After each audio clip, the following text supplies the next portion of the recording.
Depression doesn't kick the door in. It doesn't announce itself the way you'd expect. There's no single morning where you wake up and think, okay, here it is. This is stage 4. It's more so that you stop noticing things.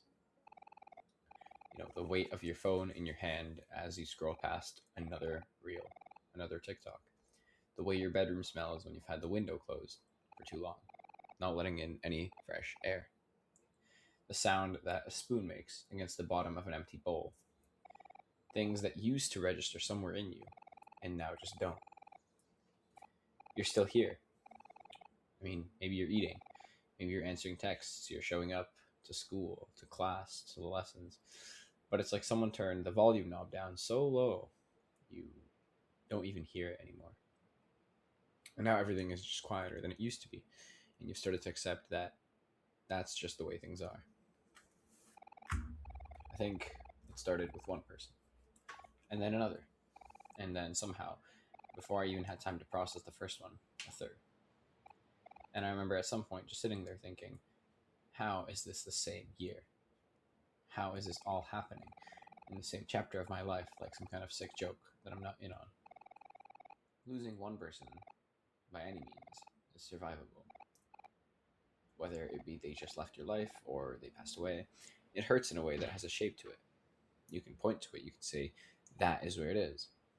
But losing multiple people doesn't multiply the pain, but rather moves it around, constantly rotating meanings and losses in daily memories.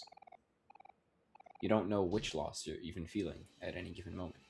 You reach for a specific grief and you just get this wall of it, undifferentiated, like standing in front of a fire that's too big to look at directly.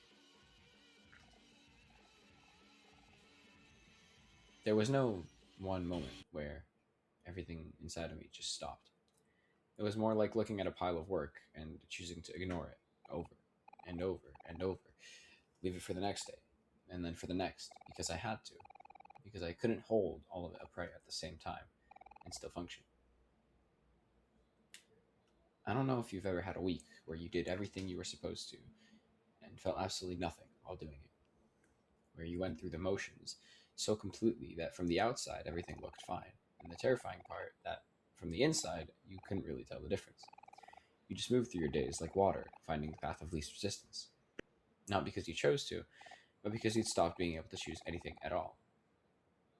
That's what it felt like. Like the part of me that wanted things to gone entirely. Food tasted like something I was just supposed to eat. Sleep was something I was supposed to do. I'd sit with people I genuinely care about and feel this glass wall between me and the moment, watching them from somewhere slightly behind my own eyes.